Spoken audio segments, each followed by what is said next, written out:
Good morning, evening, afternoon, everyone. Today I'll be talking about agenda point distribution when deck building. This is a topic not covered by many pros at all. In fact, this is not talked about enough, in my opinion. This is, I think, because due to a variety of reasons. Most notably, this is not a topic that will be brought up by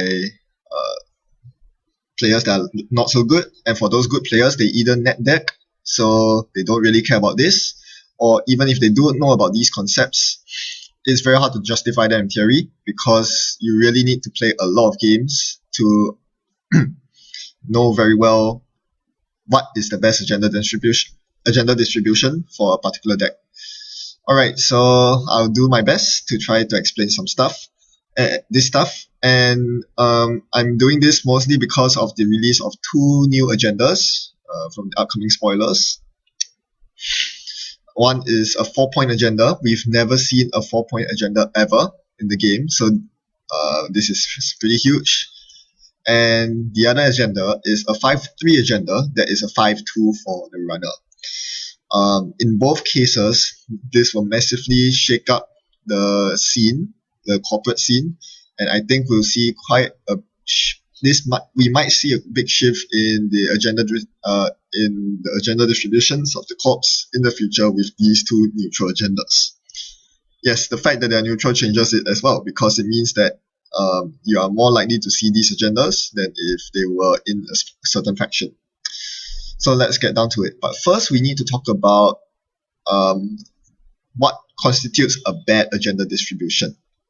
And here I give you an example of a Wayland deck with a legal agenda set. So if you are thinking of building a kill-based Wayland deck, a Wayland deck that focuses on Scorched Earth with meat damage, you look at all the available agendas from the neutral and the Wayland pool. You try to slot in the best of the best agendas. Cleaners is good because it amplifies your meat damage. Atlas is good because you get to find your combo pieces faster. That's always good. Hostile Takeover is good because it gives you more money to activate your seesaws on mid-seasons. Posted Bounty is a no-brainer because it allows you to tag the runner even if they don't make a successful run or steal an agenda to trigger seesaws on mid-seasons. So all these agendas contribute to your win condition of flatlining the runner. Does that mean that this is a good agenda distribution? Analyzing it further, this entire agenda set consists of 11 agendas. This is a very high agenda density. High agenda density is bad for two reasons. Firstly, it makes it much harder to elevate agenda flight in HQ through Jackson Howard. If you have a small number of agendas, a small number of high-value agendas like government takeover and the 5-3 agendas, these are generally easier to elevate agenda flood because all you need to do is chuck one archives and suddenly your agenda density goes down by a lot. Whereas when you're playing so many agendas, you need to chuck multiple 1-pointers, 2-pointers into archives, and Jackson Howard can only recycle so many of them. The second reason why high agenda density is very bad is because of R&D dig. When you have low agenda density and the runner sees nothing out of R&D, all they see is ice or operations, they can't dig R&D any further. Whereas if they see an agenda, they steal it, they get to go in again and see a fresh new card, which could be an agenda, steal it again, go in again, you get the idea. The cycle repeats, they find more and more agendas. This is why high agenda density is pretty valuable. The more agendas you run, the more susceptible you are to R&D dig. Even though you have the same number of agenda points, expected agenda points per card, it's always 0.4. You're always running 20 points in the 49 card deck, so theoretically the agenda density is always the same. However, because you're running more cards than agendas, you're more vulnerable to R&D digging. So what else is undesirable about this agenda sweep? It is 0% defensive. This means that there are no agendas that protect themselves. If the runner steals it, they basically get more points for free. Most decks nowadays run NAPDs and Future Perfects so that it's not that easy for the runner to just win on multi-access. And that is one big problem right now, is that it's too easy for the runner to win by accessing too many cards. The next problem with this agenda suite is that it runs 3 pointers. This can be a problem because it might be the case that you seem to be having the upper hand, you have more money than the runner, you are winning, you're doing pretty well. The runner only has 4 points, then suddenly they snipe the one cleaners in your deck and they win the game. It feels pretty unfair and it really puts you on tilt when that happens. And this is why a lot of pro players don't like playing 5-3s that are not the future perfect. Simply because it's too easy. There's always that chance, for the runner to win when they're not supposed to. The thing about high level play, or rather competitive play, is that you want a deck that is consistent, and 5-3 introduces high variance. If they access it, they get a very good shot of winning. If they don't access it, you probably will win. So yeah, that's why 3 pointers are generally not liked very much. Finally, it is pretty awkward in terms of getting to 7 agenda points with this agenda suite. To quote a few examples, if you are on, say, 5 agenda points and you draw into a posted bounty, do you attempt to score the posted bounty? It only brings you up to 6 points, and let's say the runner has double plus creep, so you can't really scotch through them. Do you really want to spend 2 turns and 3 advancements to score the poster bounty that's only worth 1 point that won't win you the game? Or do you try to draw and find another copy of Project Atlas? That's a problem. On the other hand, say you are on 6 points, your match point, you need a hostile takeover, you have no Atlas tokens, but instead all you draw into is a copy of the cleaners. Do you install double advance into your scoring remote? That is pretty problematic because you're inviting the runner to run your remote. If they fetch the agenda, they're going to be way ahead when they're not supposed to, or even win the game, even though you are supposed to win since you're on 6 agenda points. On the other hand, if you don't score it, you're leaving it in HQ, the runner could legwork you and get it as well. So you really want an agenda suite that's consistent, that has a proper scoring pattern, rather than one that is made out of many 3 pointers, 2 pointers, 1 pointers. What do you score first? What do you score second? It all depends on what you draw, and it might not be ideal for you, like scoring a 3-pointer when you have 6 points to win the game. That is not ideal at all. So these are the problems with this agenda suite, and this is why you don't really see this agenda suite being played in Wayland, even though this is probably the best suite in terms of trying to flatline the runner, because there are just too many problems with this agenda suite. You cannot just pick agendas based on what they do. Like, I want to flatline the runner, so I pick all the cards that are related to meat damage. It doesn't work that way. So let's see how it works by analyzing some competitive tournament winning decks.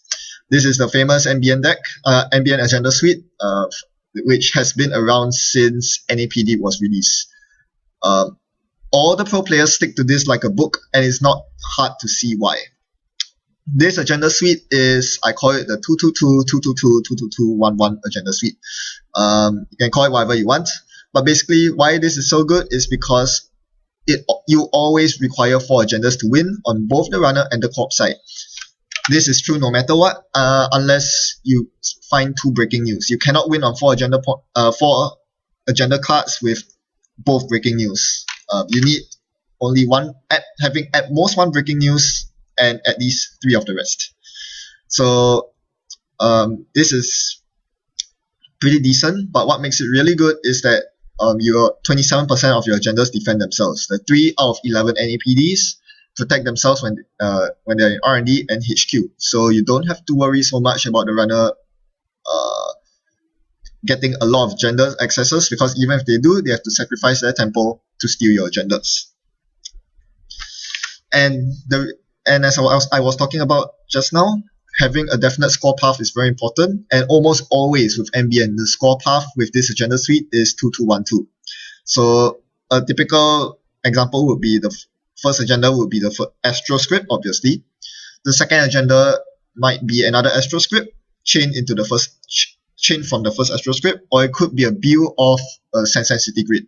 Either way, that gets you to 4 points. The next step is to score breaking news, bring it up to 5 points, and that brings you to match point.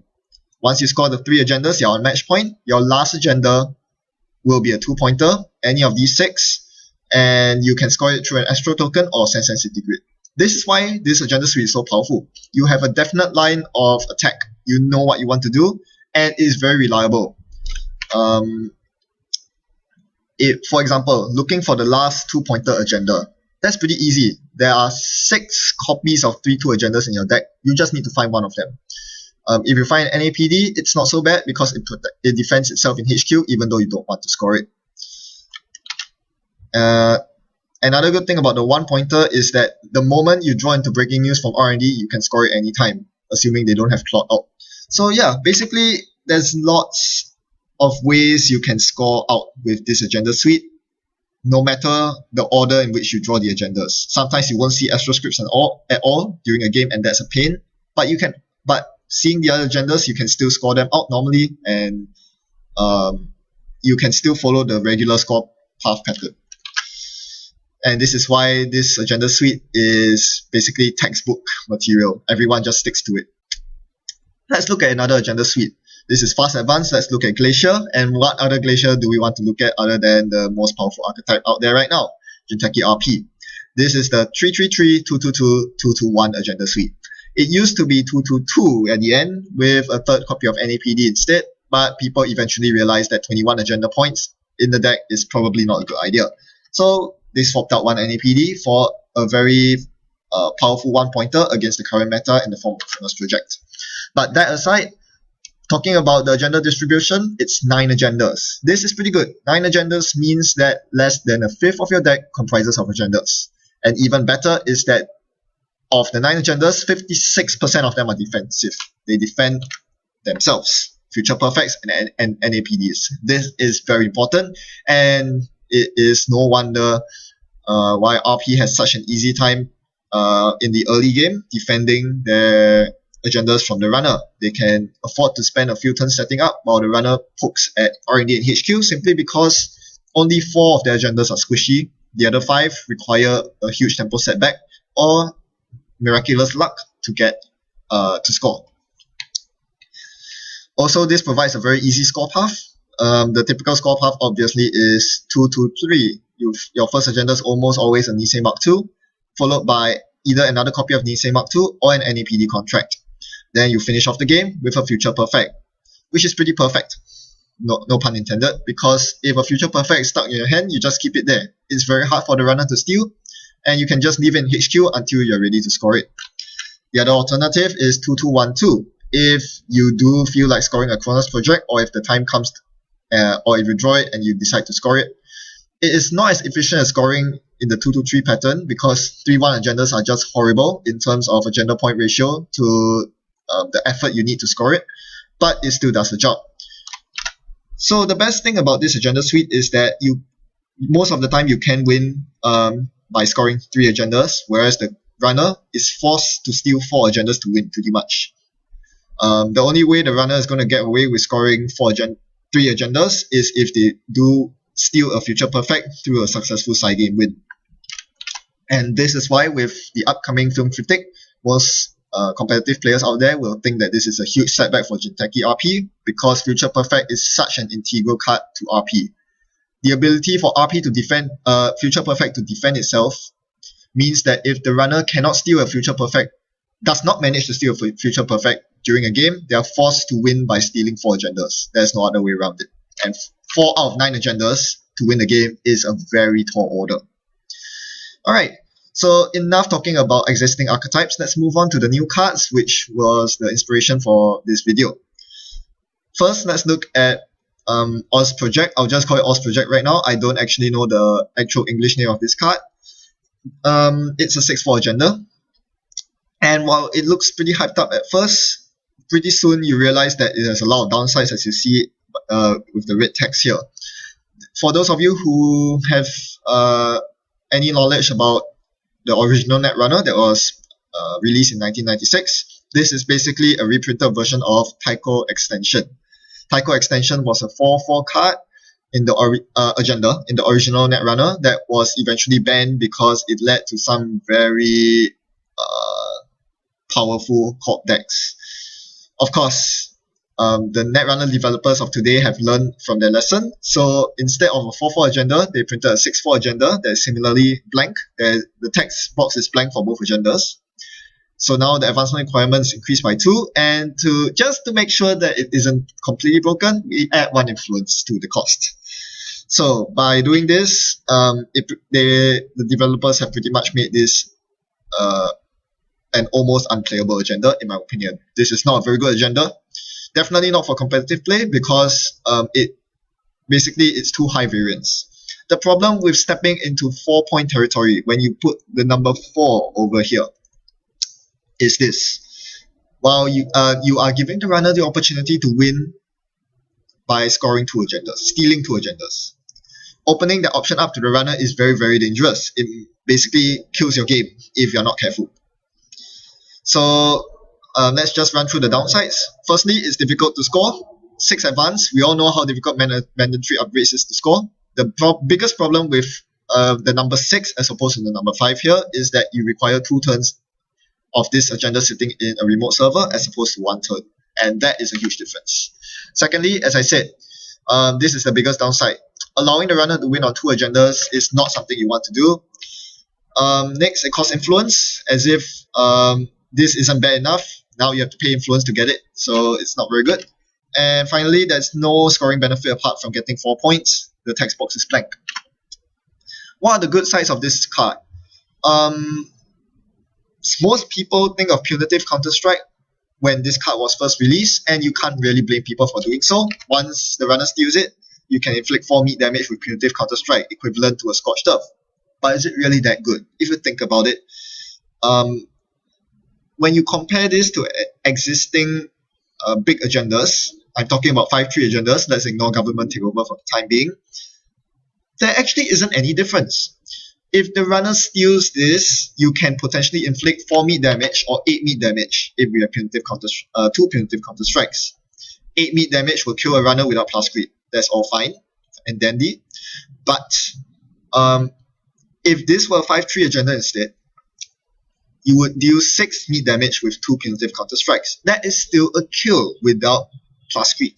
6 meat damage and 8 meat damage, there's no difference. So long as the runner only has a hand size of 5 and no I've had worse or plus creep, you still kill them through 2 punitive Counter-Strikes. So if a 5-3 agenda works, why would you play a 6-4 agenda instead? That costs influence and that doesn't give you any benefit when scored. It doesn't make sense. So that is why I don't think this had... if you want to build around this card, punitive Counter-Strike is good, but you have to ask yourself, why don't I just play a copy of a 5-3 agenda instead? Save the influence, and because I can still kill them anyway if they steal a 5-3 and they're not prepared. Another big point is that a 6-4 agenda might actually work against your favor when playing with punitive Counter-Strike. Because of the downside that you allow the runner to win on 2 agendas. So if the runner steals an OS project early on and you are not able to flatline them, suddenly they're on match point and your punitives are useless, because if they steal another 3-pointer or 4-pointer, they immediately win. You don't get another chance at bursting them down with punitive Counter-Strike. So I think if you want to really flatline the runner with punitive Counter-Strike, you go for the standard 6 agenda suite that Wayland can do right now, the 6-3-3-3-3-3 agenda suite, the government takeover suite basically. I think that is still more reliable. Sure, it's harder to score out because you need 3 agendas or 2 with government takeover, whereas with OS Project you can score 2 agendas and win easily. But I think this is still better because it basically reduces the variance. It gives you two chances at killing the runner with punitive Counter-Strike when they steal 2 3-pointer agendas. Finally, another good thing about running this agenda is that it lowers your agenda density. As I explained, the lower your agenda density, the better it is. It increases the variance but decreases your susceptibility to R&D digging. So let's see the archetype the only archetype that exists, I think, that can make good use of OS Project, and that's none other than this Yellow Faction, with a concrete plan for scoring out the 4-point agendas. None other than with psychographics. So imagine a mid-season deck that does the mid-season cycle combo, and that has the option of using psychographics on OS project to score 4 points immediately. That is pretty strong. For even with Project Build requires 7 advancement counters to get 4 agenda points, whereas with OS project all you need is 6. So it has pretty good advancement to agenda point ratio. There are 2 ways you can go about doing this. If you are playing a 49 card deck with Nerf Hub or any other ambient ID, you are going to use the 4-4, 2-2-2, 2-2-2 agenda suite.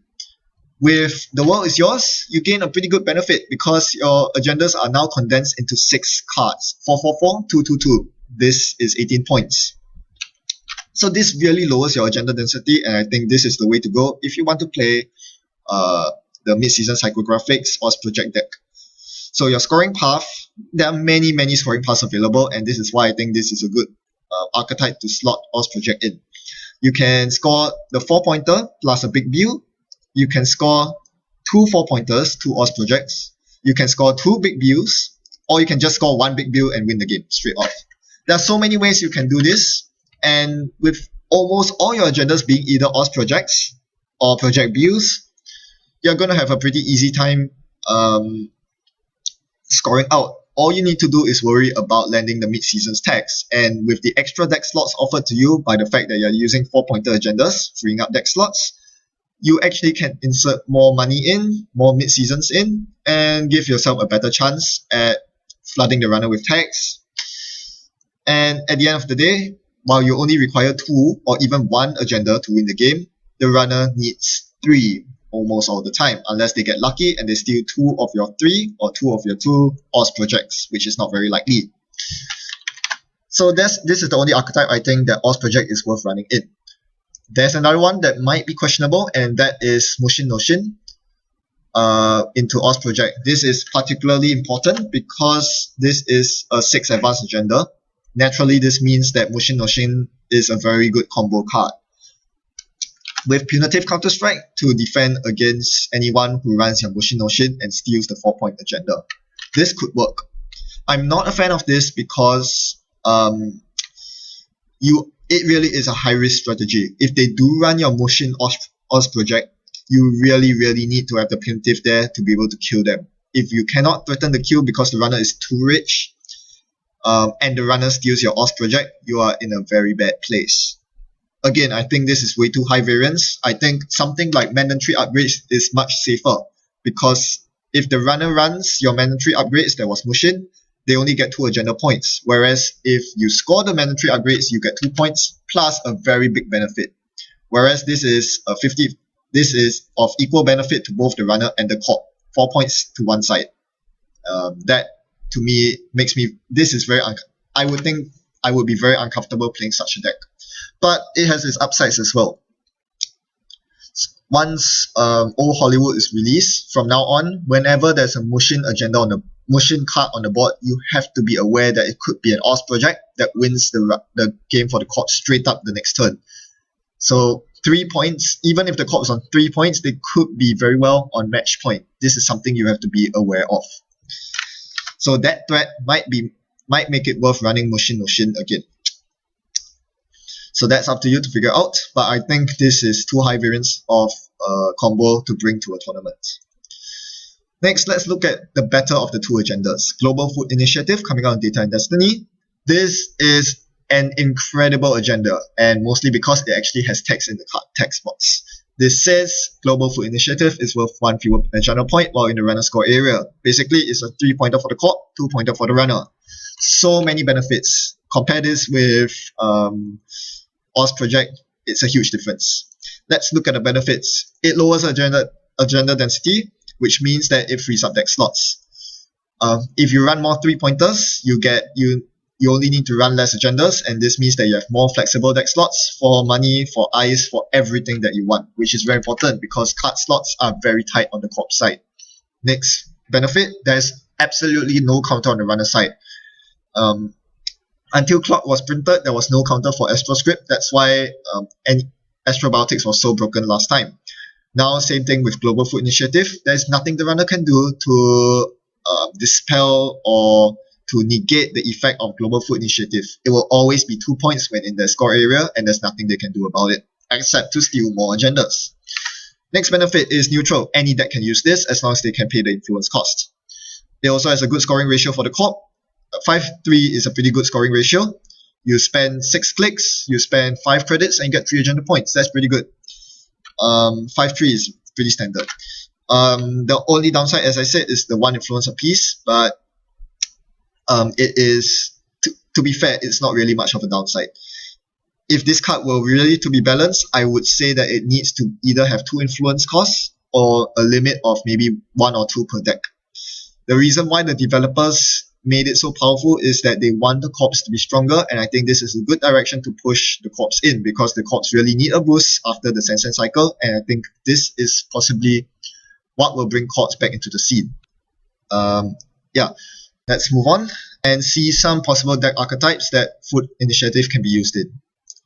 To be frank, Food Initiative can be used in every single faction. All 4 factions can see some use of it. Let's work our way from the top down. HB can play a Glacier style deck with actually no. Yeah, they can play a Glacier style deck running the 3-3-3-2-2-2 agenda suite. This works because HB has no good 5-3 agendas. If you think about it, Priority Requisition is the best. Project Wotan sucks pretty much. They don't have any other 5-3 agendas that are good, and the neutral ones are also pretty bad. So now that a very, very good 5-3 has been released, there's no reason not to play it. You play it along with your Project Vitruvius and your Accelerated Beta Test, or any PD if you want even more agenda protection. And what you get is an agenda suite that requires you to only score 3 of the agendas, while the runner has to steal 4 to win the game. No other way around it. This can be extended to Ambient Glacier as well. Even though I don't think Ambient Glacier will be a thing even after Daytime Destiny, it still works if you want to play Ambient Glacier. Just substitute your 2 pointers with Astro Scripts and Bills or NAPDs and you're good to go. Again, same problem with Ambient. Ambient has no good 5-3 agendas at all, and the neutral ones suck. Now with Global Food Initiative, you can play that. It's not as optimal as Fast Advance, but it still works. By the way, this agenda suite can be used for Fast Advance as well, if you think about it. HB Fast Advance, there are 6 2-pointer agendas. You need to score 4 of them to win. Not too difficult, and the 3 pointers protect themselves. They're only worth 2 to the runner. The usual way of playing HB Fast Advance is you play 9 2-pointers, Accelerated Beta Test, Vitruvius, and 3 copies of NAPD, along with 2 1-pointers. This suite has the benefit of taking out only 9 agenda cards instead of 11. And that's a pretty huge difference. Of course, you lose 3 influence. So that is something that you have to pay. But HB doesn't really need too much influence anyway. So something to consider. Even whether it's Glacier or Fast Advance, Global Food Initiative has a place in your deck, even if you don't intend to score it in the case of Fast Advance. RP doesn't actually benefit from Global Food Initiative, because they already have a superior 5-3 agenda in their faction that costs 0 influence in the form of Future Perfect. So that's what I was saying. I think this is very good design because its purpose overlaps with an existing powerful card in the form of Future Perfect, such that you don't really want to play both in the same deck. Or do you? What about a 3-3-3-3-3-3 agenda suite in Harmony MedTech? This is bonkers. I tell you, people will start playing this agenda suite, and it is so broken. 44 card deck, only 6 agendas. The corp has to score 2 to win. The runner must steal 3. This is incredible. How difficult is it to steal 3 agendas from the corp this way? Previously, Harmony MedTech had to play 3 standard 5-3 agendas that were easy to steal. So normally what happens with Harmony MedTech is that you need to dedicate extra deck slots to Shikus so that the runner won't win even if they steal 2 priority requisitions or a Hades fragment or something like that. But now that is no longer a problem. You do not need to include Shikus because the runner cannot win on 2 agenda steals unless both agenda steals were future perfects, in which case, well, you're unlucky enough, you deserve to lose. But other than that, This agenda suite is really great in Harmony MedTech because you only need to dedicate 6 agenda slots and 3 influence to your agendas, and you free up a lot of deck slots that were previously occupied by GQs. This is amazing. Finally, for Wayland, well, there are many ways you can play around it with Wayland. Here's just a little example. For a Super Modernism deck, you can play 2 food initiatives, 2 Oaktown renovations, 3 LSs, 3 hostile takeovers. You're still running quite a lot of agendas, but the main advantage of this, as opposed to previous agenda suites, is that there's no risk of the runner winning on 3 agendas. This is pretty important because previously you always had to play priority requisition or high risk investment or the cleaners if you did not want to bloat your deck with lots of agendas. Because you're running 3 hostile takeovers, this means that you're running a lot of agendas. Now with Global Food Initiative, not only are you playing less agendas with a lower agenda density, more importantly, the runner has to steal 4 agendas to win, and that's always very nice. More importantly, this is the only defensive agenda available to Waylands that want to play hostile takeover. Because NAPD, which is one of the best agendas in the game, cannot be played by any agenda. It's not ideal to play NAPD in any corp that relies on dishing out bad publicity. But Global Food Initiative doesn't care about bad publicity, so this works very well in favor of Wayland. Finally, they get an agenda that's actually good, that they can actually use. So that's really all I have. Be prepared to see the agenda suites of the corporate side shake up, especially with Global Food Initiative. I think it's a very strong agenda, and we'll be seeing it a lot, just like NAPD. As I said, the 1 influence cost is something, but it's not enough to deter people from using it. It's basically like including Eli in your deck.